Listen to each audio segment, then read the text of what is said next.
चमन मुनि हाँ जी। जहाँ। रामचरितमानस के बालकांड में अब पहले हमने श्रवण किया हल्या की कथा, और आगे देखते हैं अब कैसे सीता स्वयंवर धनुष यज्ञ के लिए विश्वामित्र जी राम और लक्ष्मण को लेकर आ रहे हैं। जी हाँ जी, रेणु जी पढ़िए। राम लक्ष्मण मुनि संगा गए जहाँ जग पावनी गंगा गादि सुनो सब कथा सुनाई जही प्रकार सुरसरी मही आई। श्री राम जी और लक्ष्मण जी मुनि के साथ चले और वे वहां गए जहाँ जगत के को पवित्र करने वाली गंगा जी थी। महाराज गादी के पुत्र विश्वामित्र जी ने वह सब कथा कह सुनाई जिस प्रकार देव नदी गंगा जी पृथ्वी पर आई थी। तब प्रभु ऋषि ने समेत नहाए विविध दान में महिदेव न पाए।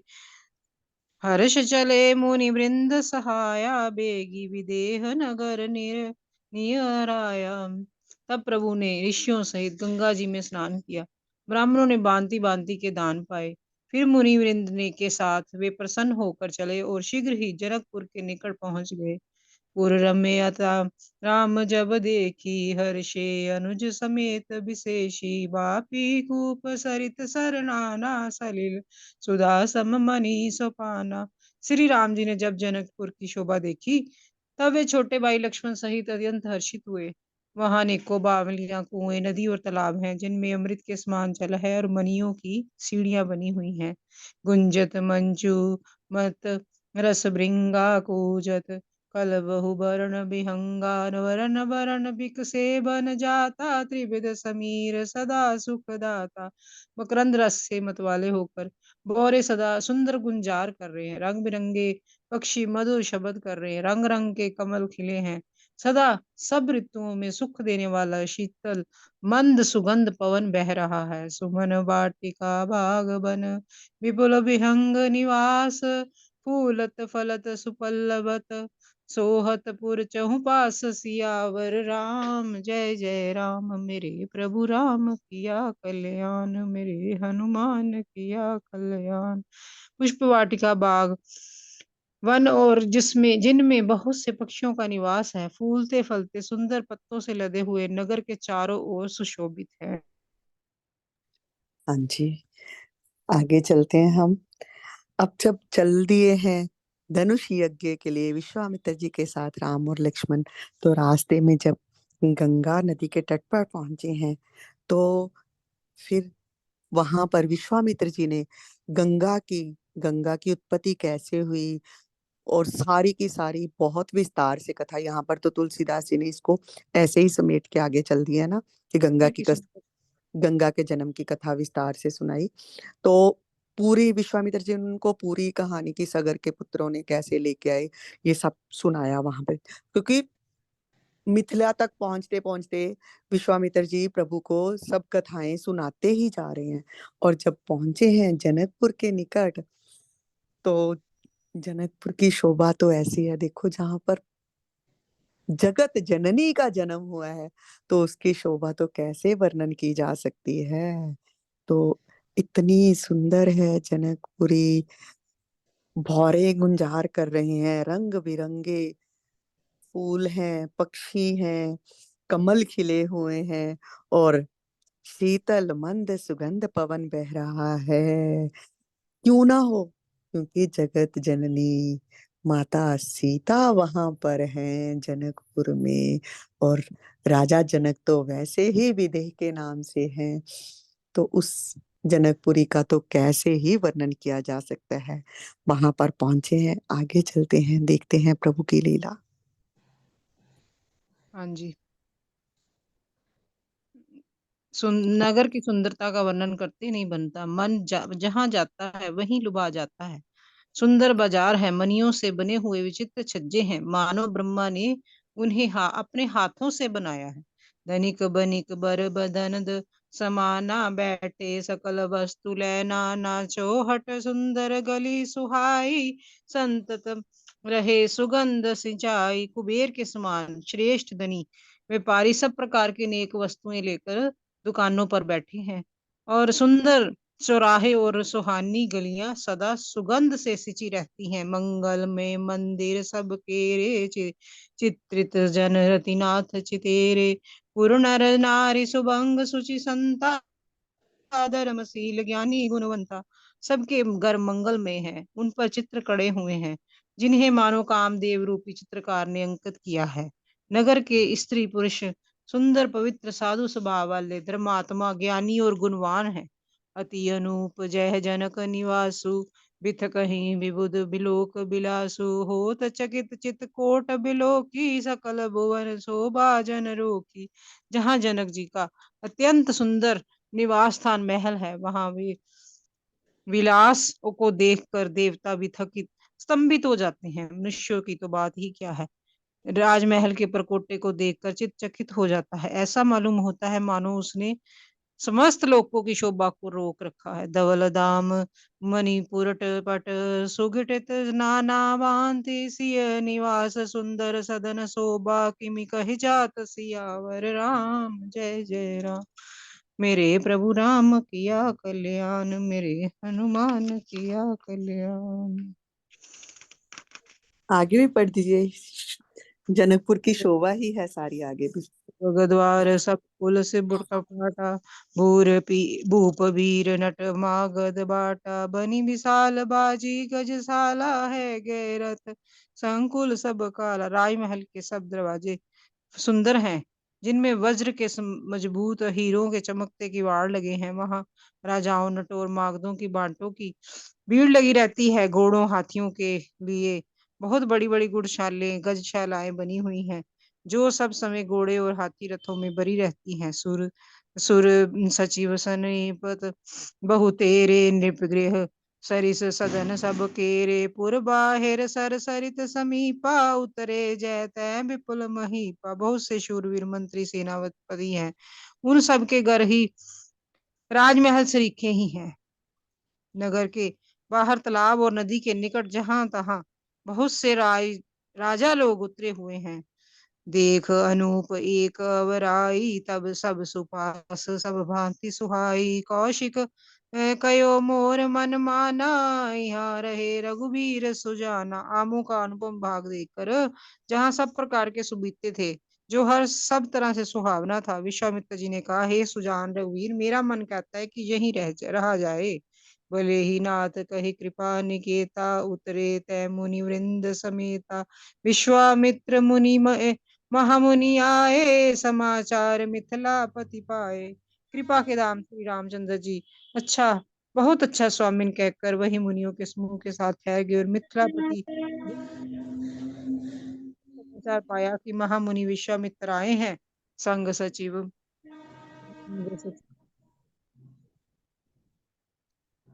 संग भूरि सचिव सुचि भूरि भट भूसर बर गुरु ज्ञात। सरबर गुरी किया जय जय राम राम किया मेरे हनुमान किया कल्याण। हाँ जी, जनकपुर की शोभा का इतना सुंदर वर्णन किया है यहाँ पर, इतना तुलसीदास जी ने, कि कितने सुंदर महल हैं। यहाँ तक कि राजा का, माता सीता का महल तो सुंदर है ही, मंत्री भी बहुत समृद्ध हैं, बहुत ही सुंदर महल बने हैं। और क्योंकि सीता स्वयंवर की वहां पर चल रही है तैयारी, तो बहुत सारे राजा भी वहां पर आए हुए हैं। बाहर राजमहल के पास ही भीड़ लगी है, नटों की, मागधों की, भाटों की, और बहुत सारे राजा भी वहां पर डेरा डाले हुए हैं। तो अगर राजा लोगों को बुलाया गया है तो उनके लिए व्यवस्था भी की हुई है जनक जी ने। और चलते चलते देख रहे हैं रास्ते में सब शोभा, और देखकर प्रसन्न हो रहे हैं विश्वामित्र मुनि भी, और राम और लक्ष्मण भी इस नगर की शोभा देखकर प्रसन्नचित हैं कि हाँ, बहुत सुंदर नगर है ये। तो जब रास्ते में पहुंचे हैं एक जगह पर, आम का एक बाग दिखा है, बहुत ही सुंदर बाग है। तो वो देखकर विश्वामित्र जी कहते हैं कि रघुनाथ, मेरा तो इच्छा है कि यहीं पर विश्राम किया जाए। क्योंकि विश्राम इसलिए कि यहाँ पर विश्राम करेंगे तो राजा तक तो पहुंच जाएगा संदेशा, फिर जाएंगे राजा आते हैं वो लाने के लिए, जा क्या देखते हैं। विश्वामित्र जी यहाँ पर भी वही चरित्र बता रहे हैं कि यहाँ मुझे ये सुंदर लग रहा है बाग, और यहाँ पर हम रुकते हैं। वहां पर रुके हैं तो उधर रामचंद्र जी कहते हैं ठीक है स्वामी, क्योंकि रामचंद्र जी को पिता ने आज्ञा दी थी कि विश्वामित्र मुनि के साथ तुम्हें भेज रहा हूं, जैसी मुनि आज्ञा दे वैसा ही तुम्हें करना है। तो मुनियों के समूह के साथ विश्वामित्र जी और राम और लक्ष्मण तीनों वहां पर रुके हैं। तो उधर जब जनक जी ने ये समाचार उनको उनको मिला है कि विश्वामित्र मुनि पधारे हैं, तो जनक जी फटाफट अपने बहुत सारे मंत्री और ब्राह्मणों को लेकर और अपने गुरु शतानंद जी को लेकर प्रसन्नता के साथ ही विश्वामित्र जी से मिलने चल दिए हैं। और शतानंद जी को लेकर इसलिए आए हैं, गुरु को लेकर, क्योंकि विश्वामित्र जी की महिमा का जनक जी को सब पता है। उनके गुरु शतानंद जी ने उन्हें सब बताया है कि विश्वामित्र ब्रह्म ऋषि हैं और उनके पास हर तरह की रिद्धियां सिद्धियां हैं, और उनको न्योता दिया गया था और वो आए हैं इस धनुष यज्ञ में, सीता स्वयंवर में। तो चलो राजन, उनकी अगवानी करते हम चलते हैं। और गए हैं तो आगे। हाँ जी, बहन जी पढ़िए। कीन प्रणाम चरण धरि माथा, दीन असीस मुदित मुनि नाथा। विप्र वृंद सब सादर बंदे, जान भाग्य बढ़ राहो आनंदे। राजा ने मुनि के चरणों पर मस्तक रखकर प्रणाम किया और मुनियों के स्वामी विश्वामित्र जी ने प्रसन्न होकर आशीर्वाद दिया। फिर सारी ब्राह्मण मंडली को आदि सहित प्रणाम किया और बहुत बड़ा भाग्य जानकर राजा आनंदित हुआ। कुशल प्रसन्न कही बारे ही बारा, विश्वामित्र कहीं बैठा फन फुलवाई। राजा को बिठाया और उसी समय दोनों भाई आ पहुंचे जो फुलवाड़ी देखने गए थे। श्याम गौर मृदु बेश, बैस किशोरा लोचन सुखद सब चित तोरा। ये सकल जब रघुपति आए, विश्वामित्र निकट बैठाए। सुकुमार किशोर और रतन के दोनों कुमार, नेत्रों को सुख देने वाले, सारे विश्व के चित्त को चुराने वाले हैं। जब रघुनाथ जी आए तब सभी भावित हो वो काफी साल हो, 5-6 साल हो गए हैं। उनको किडनी अपने रोक रही की थी। देख दो भ्राता बारी बिलोचन पुलकित गात। तो मूरत मधुर मनोहर देखी भयो विदो भयो विदयो विशेषी। दोनों भाइयों को देख सभी खुश हुए, सबके नेत्र जल भर आए। नंद और प्रेम के आंसू उमड़ पड़े, शरीर रोमांचित हुए। मनोहर मूर्ति को देखकर विदेह रात विशेष हो गए। कदर दी बोले ओ मुनि, तो गद गद गिरा गंभीर सियावर राम। जय जय राम, मेरे मन बसियो सीताराम। अब राजा अपने सचिवों सहित, अपने गुरु शतानंद जी के सहित आए हैं ऋषिवर के पास, और आकर उनके चरणों पर मस्तक रखकर प्रणाम किया है। और मुनियों के स्वामी विश्वामित्र जी ने भी प्रसन्न होकर आशीर्वाद दिया है। और फिर सारी ब्राह्मण मंडली को भी आदर सहित राजा ने प्रणाम किया। और राजा बहुत आनंदित हैं कि वाह, ब्रह्म ऋषि जो हैं वो मेरे घर राज्य में पधारे हैं। 1 मिनट।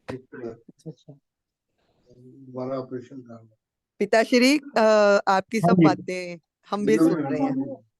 डॉक्टर सैंडी भी राइट थी, डॉक्टर बबली, आशु जी आप हो यहाँ पे? हाँ जी, चलो आगे चलते हैं। तो जब विश्वामित्र जी बार बार, जब विश्वामित्र जी ने कहा है कि हाँ राजन आप कुशल हो, और तभी बैठे ही हैं। तो भाइयों को आज्ञा दी थी विश्वामित्र जी ने, जाकर आप ये जो है बाघ तो तब तक हम देख कर आए। तो बाघ देखने के लिए गए हुए थे राम और लक्ष्मण, वो वापस आए हैं। जब वापस पहुंचे हैं तो उनको देखकर सब उनको ही देखते रह गए हैं, राम और लक्ष्मण की ओर ही सब निहारने लगे हैं। और देखो, जनक, राजा जनक, जिनको विदेह कहा गया है, जिन्हें कोई मोहित नहीं कर सकता, वो भी जब उन्होंने भी भगवान राम और लक्ष्मण को देखा है तो वो भी भूल गए हैं अपने देह की सुध बुध, और उनके ही दर्शनों में खो गए हैं, उनके ही दर्शन किए जा रहे हैं, चकित से देखते जा रहे हैं और सोचने लगे कि कौन है ऐसा जिन्होंने मेरे भी मन को मोहित कर लिया है, ये प्रभु ही हो सकते हैं। तो आगे सुनते हैं, राजा ने बहुत प्रेम से मुनि से पूछा है। क्या पूछा है कि ये दोनों राजकुमार कौन है? हाँ जी, रेणु जी पढ़िए। ओ हाथ सुंदर दो बालक, मुनि कुल तिलक की नृपकुल पालक, ब्रह्म जो निगम नेति कह गावा, उबे वेश धर की सोईयावा। हे नाथ, ये दोनों सुंदर बालक मुनि कुल के भूषण हैं। या किसी के राजवंश के पालक अथवा किसी वेदों ने नेति कहकर गान किया है। कहीं वह ब्रह्म तो युगल रूप धरकर नहीं आया है। सहज विराग रूप मन मोरा, थकित होत जिमि चंद चकोरा, ताते प्रभु पूछे सती बाहु, को नाथ जन करो दुराऊ। मेरा मन जो स्वभाव से वैराग्य रूप में बना हुआ है, इन्हें देखकर इस प्रकार मुग्ध हो रहा है जैसे चंद्रमा को देखकर चकोर। हे प्रभु, इसलिए मैं आपसे सत्य निश्चल भाव से पूछता हूँ कि नाथ बतलाइए, छिपाव ना कीजिए। इन्हें बिलोकत अति अनुरागा, बिरबस ब्रह्म सुखे मन त्यागा, कै मुनि बेस कयो नृपनी का, बचन तुम्हार न होए अली का। इनको देखते ही अत्यंत प्रेम के वश होकर को मेरे मन ने ब्रह्म सुख को त्याग दिया है। मुनि ने हंसकर कहा, हे राजन, आपने ठीक यथार्थ ही कहा, आपका वचन मिथ्या नहीं हो सकता। जे प्रिय सब ही जहाँ लगी प्राणी, मन मुस्काहे राम सुनिवानी। रघुकुल मनि दशरथ के जाए, मत हित मम हित लागे नरेश पठाए। जगत के जहां तक जितने भी प्राणी हैं, ये सभी को प्रिय हैं। मुनि की रहस्यवाणी सुनकर श्री राम जी मन ही मन मुस्कुराते हैं और हंसकर मानो संकेत करते हैं कि रहस्य खोलिए नहीं। मुनि ने कहा, हे रघुकुल मुनि, महाराज दशरथ के पुत्र हैं। मेरे हित के लिए राजा ने इन्हें मेरे साथ भेजा है। राम लखन दो बंधुवर, रूपशील बलधाम, मख राख्यो सब साखी जग। जिते असुर संग राम सियावर राम, जय जय राम। मेरे प्रभु राम किया कल्याण, मेरे हनुमान किया कल्याण। ये राम लक्ष्मण दोनों श्रेष्ठ भाई रूपशील और बल के दाम है। सारा जगत साक्षी है कि इन्होंने युद्ध में असुरों को जीतकर मेरे यज्ञ की रक्षा की है।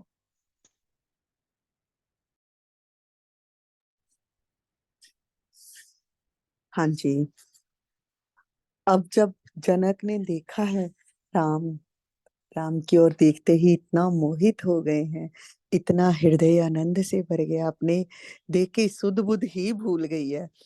तो फिर मुनि से मुनिदेव से प्रश्न करते हैं कि हे मुनिवर, हे ऋषि विश्वामित्र, ये आप जो दोनों आपके साथ बालक आए हुए हैं, मैं इनके बारे में जानना चाहता हूँ। ये मुनि कुल के भूषण हैं, ये मुनियों की आपकी संतान है किसी की, जहाँ किसी राजवंश के हैं? क्योंकि देखने से तो ये शरीर है इनके मुनियों जैसे नहीं लग रहे, राजकुमारों जैसे लग रहे हैं। जहाँ ब्रह्म ही जो है, भगवान ही जो है, जुगल रूप धरकर यहाँ पर धरती पर अवतरित हुआ है, आप उन्हें ही लेके आए हो। और मेरा मन तो वैराग्य से ही भरा रहता है, पर इनको देखकर तो मैं ऐसे मुग्ध हो गया हूँ जैसे चंद्रमा को देखकर चकोर हो जाता है, क्योंकि मेरा मन तो प्रभु के अलावा किसी में लगता ही नहीं है। मेरा मन तो हर समय प्रभु का ही स्मरण करता रहता है, पर इनको देखकर जो मैं मुग्ध हुआ हूँ, तो ये कोई साधारण बालक तो हो नहीं सकते। तो मुझे बिल्कुल छिपाइएगा मत, मुझे सच्ची बात बताइएगा कि ये प्रभु ही अवतरित हुए हैं धरा पर। तो हंस पड़े पड़े हैं ऋषि और कहते हैं, हाँ राजन, ठीक ही कहा है, जो तुम कह सोच रहे हो ठीक ही है। हंस तो दिए हैं, और इतना सा बोला है। जब ये बोलने ही लगे हैं मुनि, तो रघुवर जो हैं उन्होंने इशारा किया है, प्रभु मुनिदेव, यहाँ पर मेरी पोल मत खोल दीजिएगा। राजा जनक को पता चल गया है वो अलग बात है, उनको तो ब्रह्मानुभूति हो ही जाएगी, पर आप अपने मुंह से मत कहिए। तो मुनि, ये रहस्य मत खोल दीजिएगा, यहाँ पर सबको पता चल जाएगा। तो सबको नहीं पता चलना चाहिए, राजा को पता चल गया है वो अलग बात है। तो मुनिवर हंस दिए, मुस्कुरा दिए, और रघुवर के और देख लिया है, समझ गए हैं उनकी बात को, और हंसते हुए कहते हैं, हाँ राजन, जो तुम कह रहे हो सत्य ही है। हाँ, ये तो राजा दशरथ के पुत्र हैं, और राजा ने मेरे यज्ञों की रक्षा के लिए इनको भेजा है। तो ये तो इन्होंने मेरे यज्ञ की रक्षा भी की है, असुरों को जीत लिया है, सारे असुरों का संहार कर दिया है इन्होंने, मेरे यज्ञ की रक्षा की है। और मैं यहाँ पर इनको क्यों लेके आया हूँ? मेरे को था कि तुम्हारे यहाँ पे जो शिव जी का धनुष पड़ा है, उसके दर्शन भी मैं इन दोनों को करवाऊं। तो मुझे तो तुमने आमंत्रित किया ही था, तो मैं इन दोनों को भी साथ में लेके आया हूँ कि चलो शिव जी के धनुष के भी दर्शन करते हैं चलकर। हाँ जी, यहाँ तक ही करते हैं, आगे चलेंगे कल। मंगल भवन मंगल हारी, द्रवहु सुदशरथ अजीर बिहारी। मंगल भवन मंगल हारी, द्रवहु सुदशरथ अजीर बिहारी। वो सियापति रामचंद्र महाराज की जय, पवन सुत हनुमान की जय, उमापति महादेव की जय, रमापति रामचंद्र महाराज की जय, वही सब संतन की जय, हरि भगतन की जय। राम राम जी, सबको राम राम जी। शुक्रिया शुक्रिया, सबका शुक्रिया।